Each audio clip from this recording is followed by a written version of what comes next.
ఇక Russia president Vladimir Putin నయా జోష్తో ఉల్లాసంగా ఉన్నాడు. ఉక్రెయిన్పై కొత్త రకం మిసైల్స్ ప్రయోగించి పాశ్చాత్య దేశాలతో పాటు అమెరికా గుండెల్లో గుబులు పుట్టిస్తున్నాడు. ఉక్రెయిన్లోని నిప్రో పట్టణంపై వర్షియనిక్ అనేటువంటి కొత్త రకం మిసైల్స్ను ప్రయోగించాడు. దీంతో పాటు ఇలాంటి మిసైల్స్ను పెద్ద ఎత్తున సమకూర్చి పెట్టుకున్నాడు. ఈ మిసైల్స్ ఉక్రెయిన్తో పాటు యూరోపియన్ దేశాలపై ప్రయోగిస్తానని హెచ్చరిస్తున్నాడు. దీంతో EU దేశాల్లో వణుకు మొదలైంది. బ్రిటన్తో పాటు నాటో దేశాలు పుతిన్ జోరును ఎలా కట్టడి చేయాలనే ఆలోచనలో పడ్డాయి. అదీ కాకుండా వెస్ట్రన్ కంట్రీస్కు పుతిన్ గట్టి వార్నింగ్ కూడా ఇస్తున్నాడు. ఇక పుతిన్ కొత్త రకం మిసైల్స్ గురించి ప్రత్యేక కథనంలో మరింత సమాచారాన్ని తెలుసుకుందాం.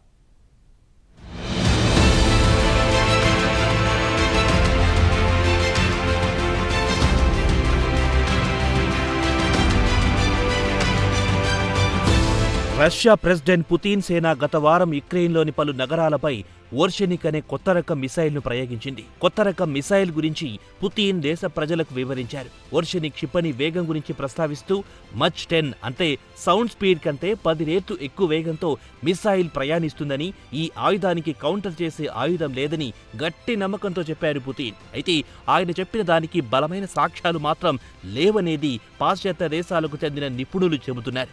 అయితే యుక్రెయిన్ మిలిటరీ ఇంటెలిజెన్స్ అధికారులు మాత్రం రష్యా కొత్తగా ప్రయోగించిన క్షిపణి ఇంటర్ కాంటినెంటల్ బాలిస్టిక్ మిసైల్, దీన్నే సేడార్ అంటారని చెప్పారు. అయితే ఈ మిసైల్ను కూల్చివేయొచ్చునని యుక్రెయిన్ మిలిటరీ నిపుణులు భావిస్తున్నారు.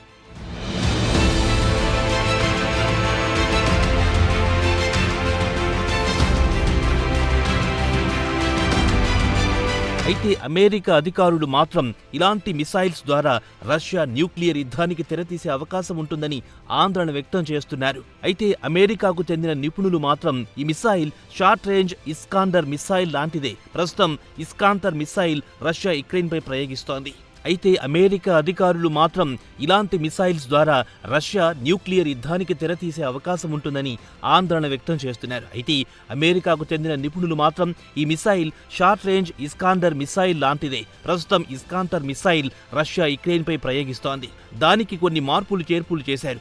New generation solid fuel engine ను బిగించారని అమెరికా యుద్ధ నిపుణులు అంచనా వేస్తున్నారు. ఇక పుతిన్ దేశ ప్రజలను ఉద్దేశించి ప్రసంగిస్తూ తమ ఇంటర్మీడియల్ రేంజ్ మిసైల్ 2500 కిలోమీటర్ల నుంచి 3000 కిలోమీటర్ల దూరం ప్రయాణించి లక్ష్యాన్ని ఛేదిస్తుందని, కావాలంటే దాన్ని 5000 కిలోమీటర్ల వరకు పెంచుకోవచ్చన్నారు. మాస్కో నుంచి ట్రిగ్గర్ నొక్కితే తమ మిసైల్ యూరోప్లోని చివరి టౌన్ వరకు దూసుకుపోగలవని అంటున్నారు రష్యా ప్రెసిడెంట్ పుతిన్.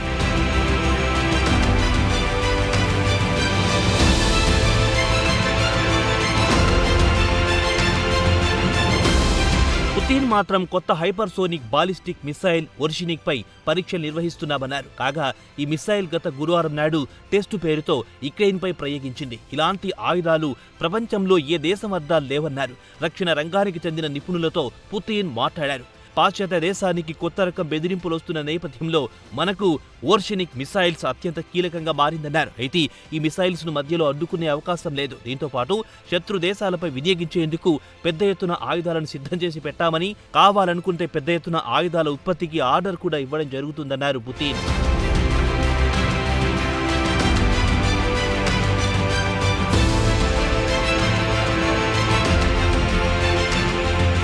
ఇదిలా ఉండగా రష్యా యుక్రెయిన్పై కొత్త రకం బాలిస్టిక్ మిసైల్స్ ప్రయోగించడాన్ని సమర్థించుకుంది. బ్రిటన్, అమెరికాలు యుక్రెయిన్కు లాంగ్ రేంజ్ మిసైల్స్ ఇచ్చి తమ భూభాగాలపై దాడి చేయడం వల్ల దానికి కౌంటర్గా తాము కొత్త రకం మిసైల్స్ వినియోగించాల్సి వచ్చిందని వివరణ ఇచ్చుకుంది. ఇప్పటికే యుక్రెయిన్ తమపై పెద్ద ఎత్తున మిసైల్స్తో దాడులు చేస్తోంది. దానికి బదులు తాము అణ్వాయుధాలను ఎక్స్పెరిమెంటల్ ప్రతిపాదన మీడియం బాలిస్టిక్ మిసైల్ ను వివిధ రకాల వార్ హెడ్లను వినియోగించి ప్రయోగిస్తున్నామన్నారు. కాగా గత గురువారం వర్షనిక్ మిసైల్ వల్ల యుక్రెయిన్ కు గణనీయమైన డ్యామేజ్ జరిగింది. అయితే యుక్రెయిన్ మాత్రం ఉద్దేశపూర్వకంగా పెద్దగా నష్టమేమీ జరగలేదని మేకపోతు గాంభీర్యం ప్రదర్శిస్తోంది. రష్యా మిసైల్ యుక్రెయిన్లోని ఇండస్ట్రియల్ సైట్లపై పడ్డాయి. కాగా గత వారం కూడా రష్యా ఈ ప్రాంతంపై పెద్ద ఎత్తున దాడులు చేసింది. దీంతో యుక్రెయిన్తో పాటు పాశ్చాత్య దేశాలకు పుతిన్ ఓ గట్టి హెచ్చరిక ఇచ్చినట్లయింది.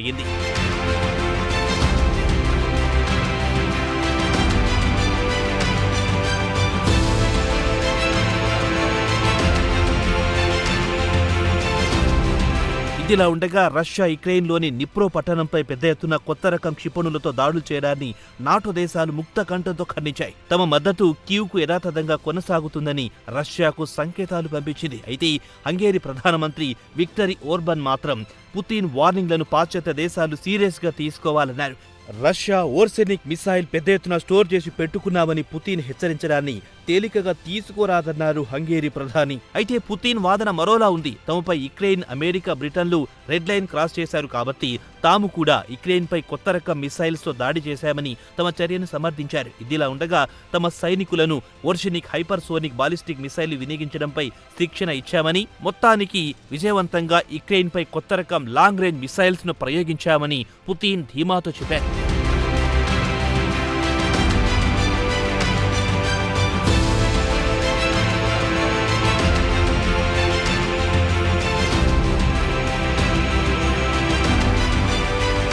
ఇదిలా ఉండగా యుక్రెయిన్ ప్రెసిడెంట్ జెలెన్స్కీ మాత్రం పాశ్చాత్య దేశాలు రష్యా హెచ్చరికలను తేలికగా తీసుకురాదని, పరిస్థితులు మరోమారు అదుపు తప్పేట్లు ఉన్నాయన్నారు. మరోపక్క ఉత్తర Korea president Kim Jong Un మాత్రం ఈసారి అణుయుద్ధం మొదలయ్యే అవకాశాలున్నాయన్నారు. దీనికి అమెరికా బాధ్యత వహించాల్సి ఉంటుందని కిమ్ హెచ్చరించారు. ఉత్తర కొరియాతో కయ్యానికి కాలు దువ్వడానికి అమెరికా రెచ్చగొడుతోందని ఆరోపించారు కిమ్.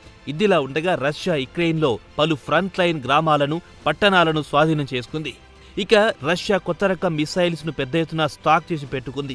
నాటో దేశాలను కూడా హెచ్చరించింది. అయితే రష్యాకు ఆనుకొని ఉన్న ఫిన్లాండ్తో పాటు తూర్పు యూరోప్లోని చిన్న దేశాలను రష్యా కబళించే అవకాశం ఉందని ఆందోళన చెందుతున్నాయి. ఒకవేళ యూరోప్లోని లేదా నాటో దేశాలపై కన్నేసి తాము రష్యాకు బుద్ధి చెబుతామని బ్రిటన్ ప్రధానమంత్రి పుతిన్ను హెచ్చరించారు. రష్యా యుక్రెయిన్ మధ్య యుద్ధం మొదలై గత మంగళవారానికి 1000 రోజులు గడిచిపోయినందున పాశ్చాత్య దేశాలు పుతిన్పై అక్కసును వెళ్లగక్కుతున్నాయి.